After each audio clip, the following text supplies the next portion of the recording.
The phone call came at 3:47 in the morning. Detective Sarah Bennett was already awake. She had been staring at the ceiling for hours, replaying the case that had consumed the last 6 months of her life. A string of high-profile burglaries, estates, museums, private collections. Always the same pattern. Always flawless execution. No fingerprints. No witnesses. No mistakes. Until tonight. Her phone buzzed against the nightstand. The screen glowed in the darkness. "Unknown number," she answered without thinking. "Detective Bennett." The voice was calm, but urgent. A woman, older, refined accent. Speaking. "This is Margaret Hollis. I work for Queen Camilla. We need you at Ramal House immediately. There's been an incident." Sarah sat up. Her heart kicked into a higher gear. What kind of incident? The kind that doesn't exist on paper. "A car will be outside your flat in 8 minutes. The line went dead. If you're enjoying this story so far, hit that subscribe button and turn on notifications. You won't want to miss what happens next. Sarah dressed in the dark, black jeans. White shirt, leather jacket. She strapped her service weapon to her hip and grabbed her badge. Through the window, she could already see the black sedan idling at the curb. No plates, tinted windows. This was real. The drive took 40 minutes. No conversation, no radio. Just the hum of the engine and the glow of streetlights cutting through the glass. The driver wore gloves. His jaw was tight. He never looked back. They turned off the main road and climbed through winding lanes lined with hedgerows. Stone walls appeared in the headlights. Then gates. Tall iron gates with the royal crest.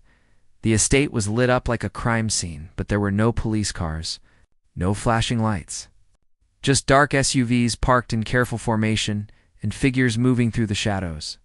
Men in dark suits, earpieces, serious faces, royal protection officers. Margaret Hollis was waiting at the front entrance. She was in her 60s, silver hair pulled back, dressed in a navy blazer despite the hour. Her expression was stone. "Detective Bennett. Thank you for coming. What happened here?" Margaret glanced toward the house, then back at Sarah. "Follow me. And please, discretion is not optional."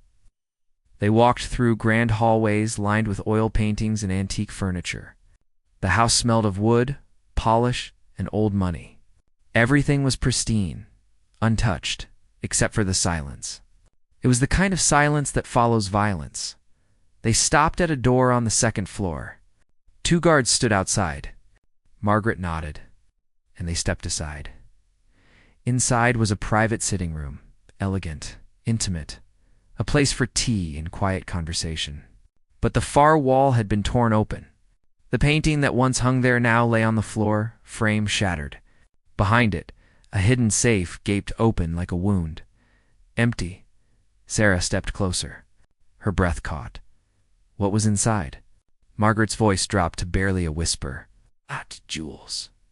Personal pieces belonging to Her Majesty. Items never photographed. Never catalogued. Never insured. Why? Margaret met her eyes. Because some things are too valuable to acknowledge. Sarah looked back at the safe. The lock hadn't been drilled or blown. It had been opened. Cleanly. Professionally. Who knew this was here?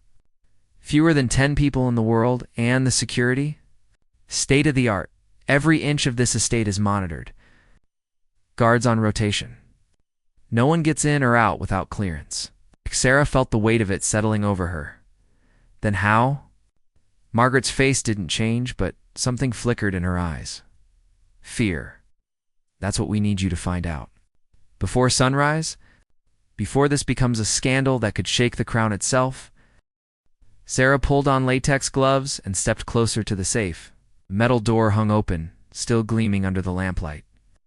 No scratches, no damage. Just the quiet hum of a security system that had somehow failed. "Walk me through the timeline," she said. Margaret glanced at her watch. Her Majesty retired at 11. The household staff finished their duties by midnight. Guards performed their standard sweep at 1. Everything was normal. And the alarm never triggered. Sarah crouched near the safe. She ran her gloved fingers along the edge of the door. Smooth, cold, professional grade. The kind of lock that would take hours to crack, unless you had the code. Who has access to this combination? Only Her Majesty and myself? Sarah turned. No one else? No one. Not even her closest protection officers? Margaret's jaw tightened. Especially not them. Sarah stood and looked around the room. Everything else was untouched. The desk, the chairs, the small collection of photographs on the mantel. This wasn't a smash and grab. This was surgical. What about cameras? We have footage, Margaret said. But you need to see it yourself. They walked down a narrow corridor to a security room tucked away in the back of the house. 2 officers sat at a bank of monitors, their faces pale. One of them stood when Margaret entered. Show her, Margaret said. The officer clicked a few keys. A screen flickered to life. Black and white footage. The sitting room. Timestamp 2:14 a.m. For a moment nothing happened. Just an empty room bathed in shadow. Then the door opened. A figure stepped inside. Sarah leaned closer. The person was dressed in black, head to toe, gloves, hood. But the movements were calm, unhurried, like they belonged there. They crossed the room, lifted the painting off the wall, and set it down gently on the floor. Then they turned to the safe. Sarah's pulse quickened. The figure reached out, entered the code, and pulled the door open. No hesitation, no trial and error. Just 6 smooth inputs and a click. The figure reached inside, removed 3 velvet cases, and placed them into a bag. Then they closed the safe, replaced the painting, and walked out.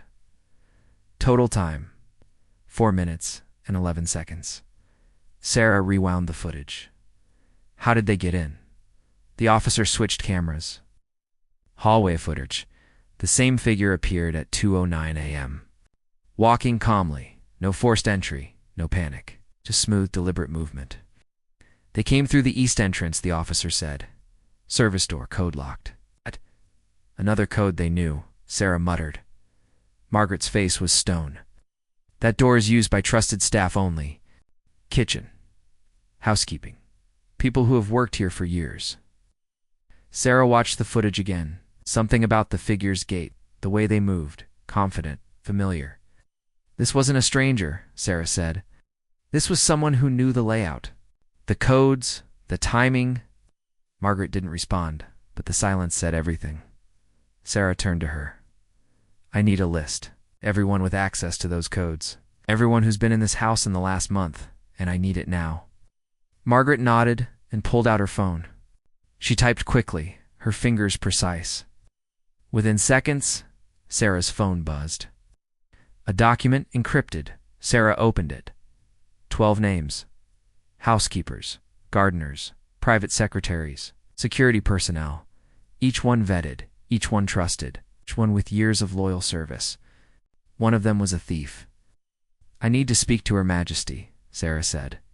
Margaret's expression shifted, something close to discomfort. That's not possible. This is her property, her jewels.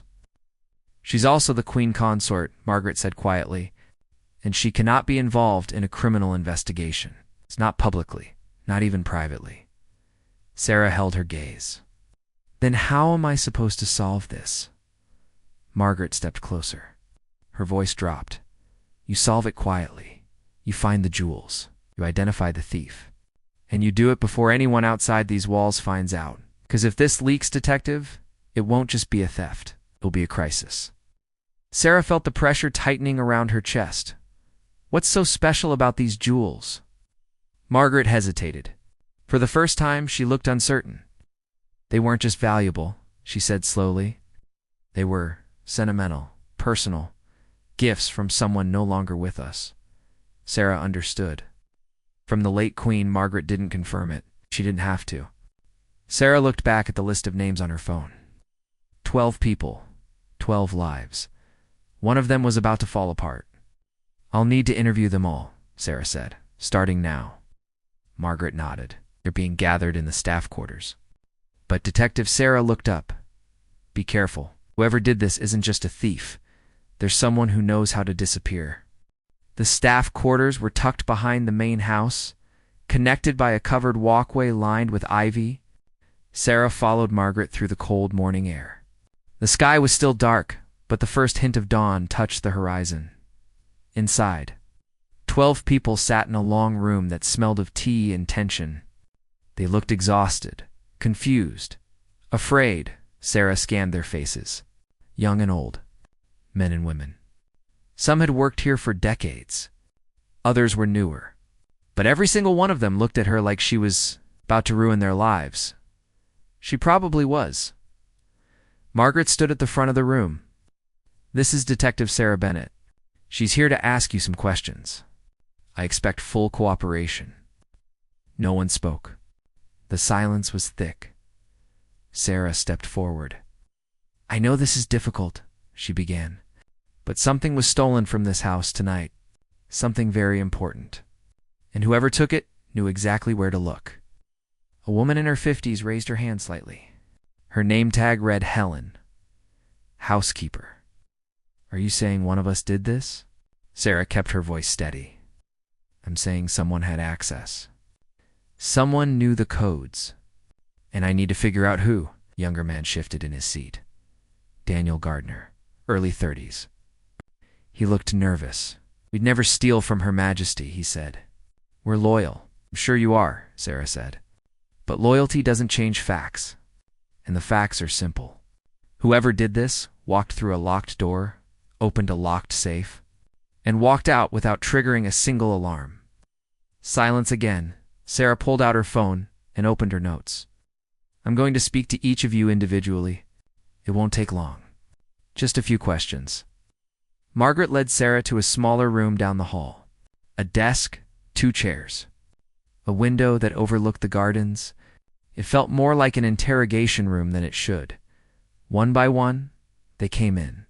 Helen, the housekeeper, 23 years of service. She cried through most of the interview. Swore she would never betray the family. Her alibi checked out. She'd been home with her husband, Daniel the gardener. Nervous, but honest. He'd been at a pub until midnight, then walked home. CCTV from the village confirmed it. Next was Catherine. Private secretary, sharp, professional, cold. She answered every question without hesitation. Her movements were accounted for. Her loyalty, unquestionable. But something about her made Sarah uneasy.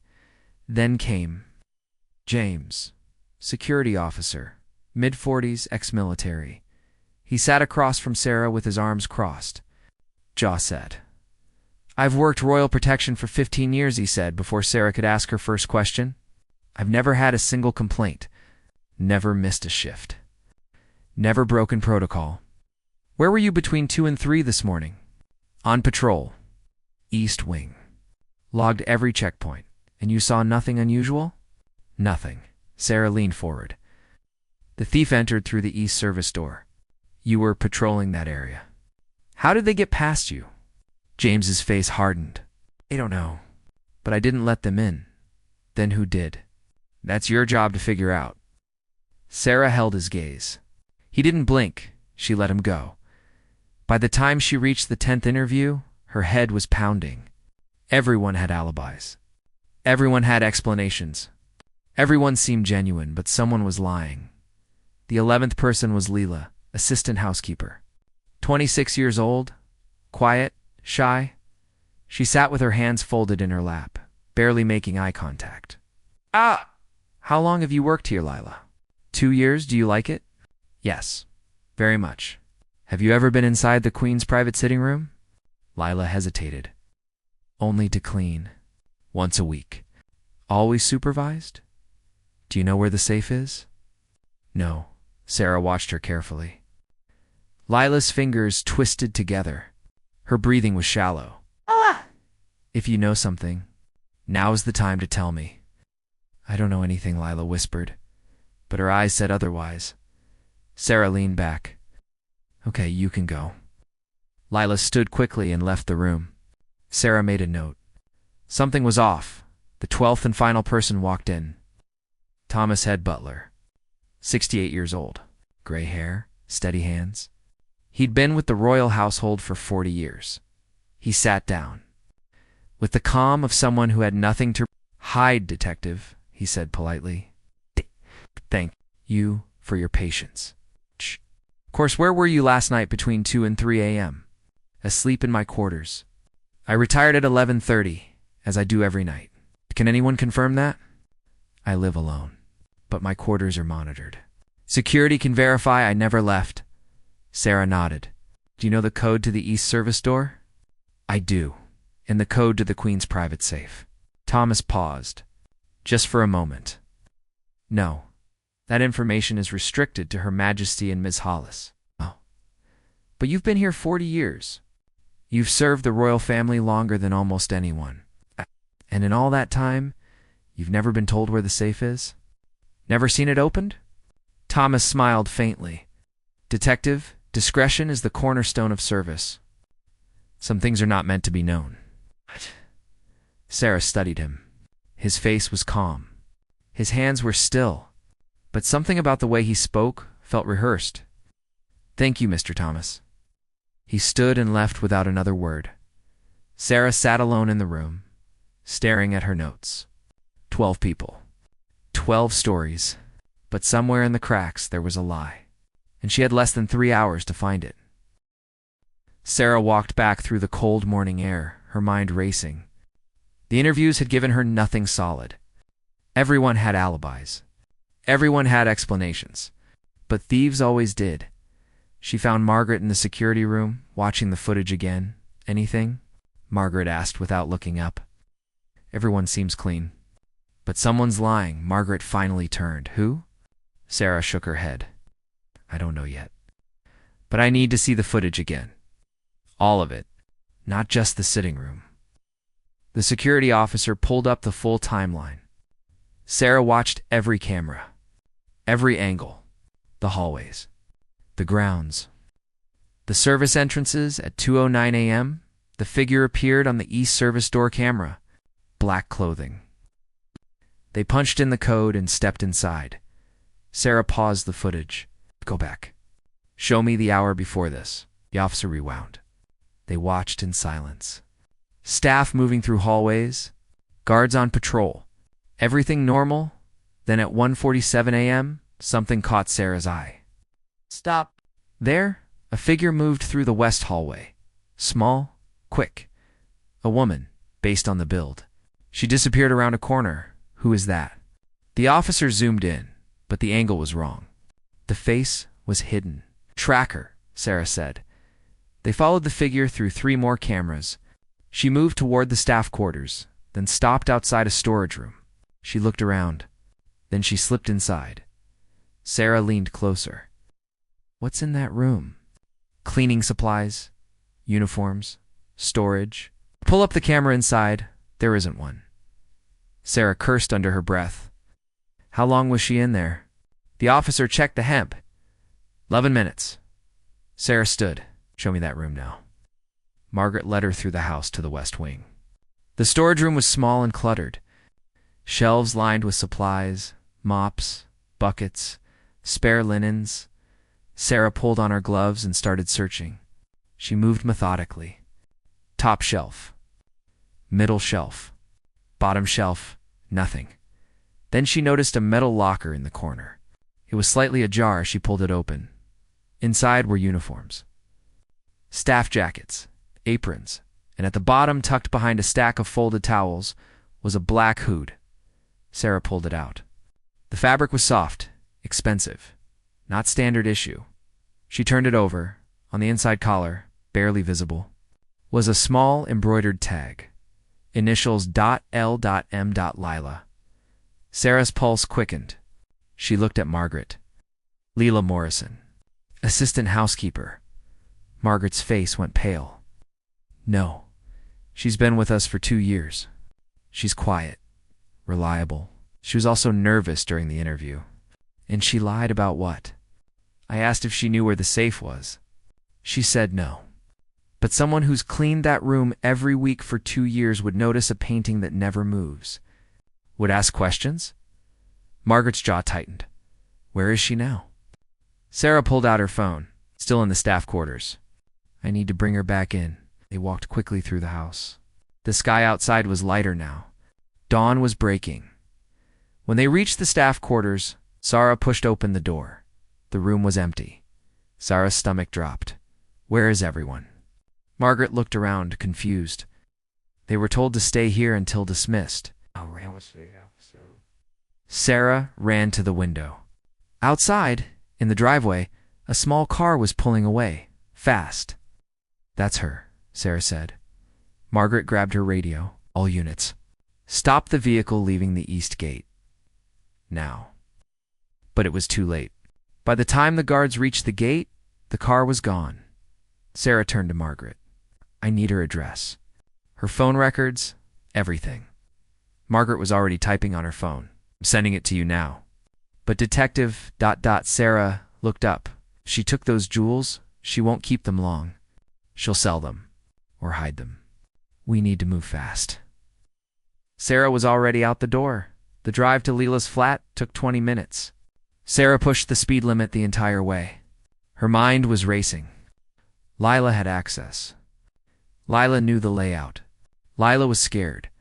But why? The flat was in a quiet neighborhood. Small, modest, the kind of place someone on a housekeeper's salary could afford. Sarah knocked. No answer. She knocked again. Leela, it's Detective Bennett. I just want to talk. Silence. Sarah tried the handle. Locked. She stepped back and kicked the door. Once, twice.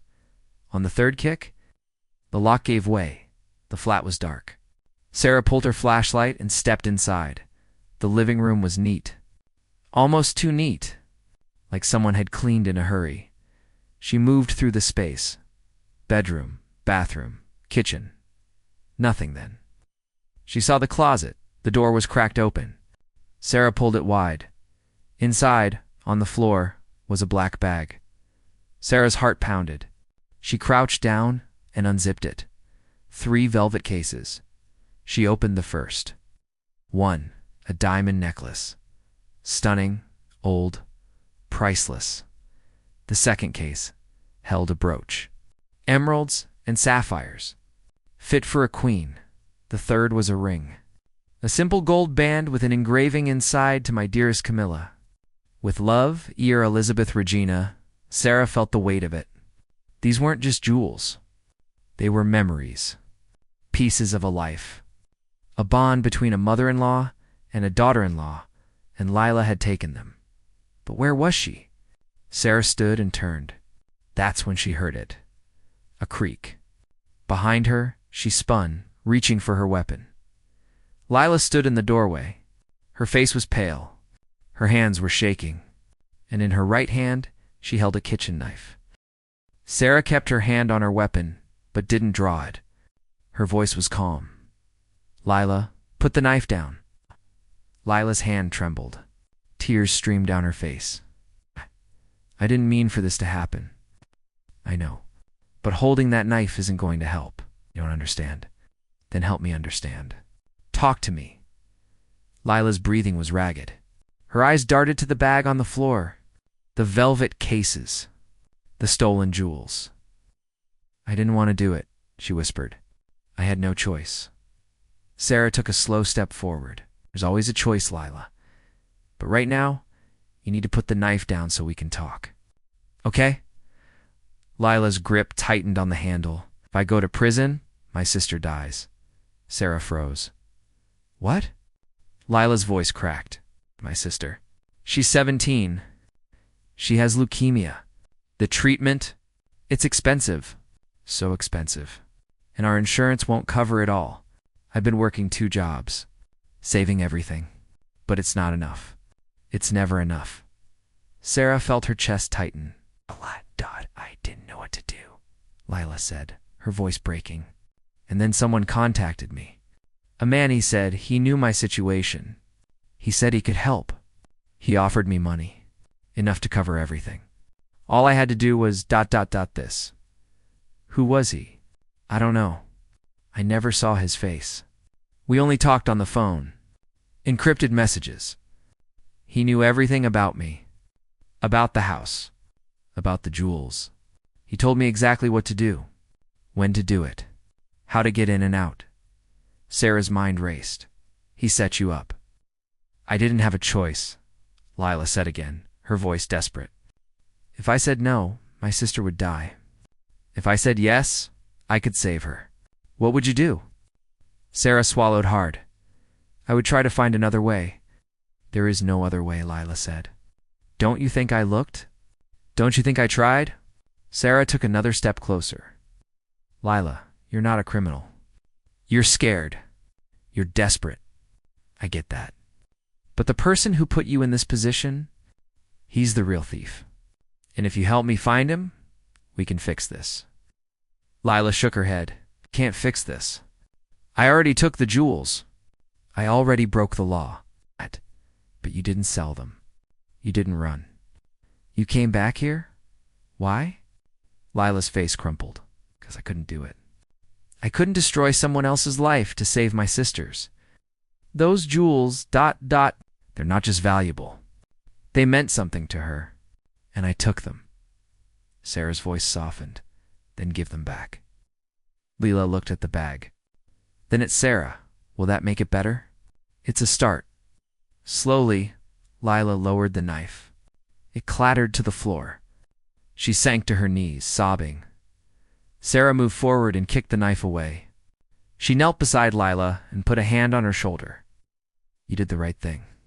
Leela looked up, her face wet with tears. What happens now? Now we find the person who used you, and we make sure your sister gets the help she needs. Sarah stood and pulled out her phone. Let me make a call. The line picked up on the first ring. Detective, I have the jewels. And the thief. But there's more to this than we thought. Sarah explained everything. Leila's sister, the mysterious contact. The setup. Margaret was silent for a long moment. Bring her back to the estate. Quietly. We'll handle this internally. What about her sister? Another pause. Her Majesty is many things, Detective, but she is not without compassion. We'll make arrangements. Sarah felt a wave of relief. Thank you. Don't thank me yet. We still have a problem. Someone orchestrated this. Someone who knew about the jewels. About Leela, about everything. And until we find them, this isn't over. Sarah looked at Leela, still kneeling on the floor.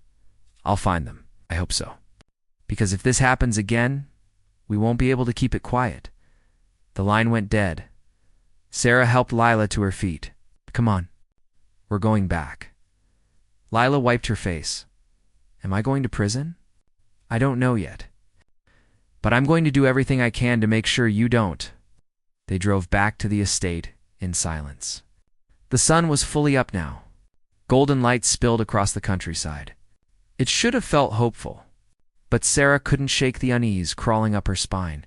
Someone had used Leela. Someone had known exactly how to manipulate her. And that someone was still out there.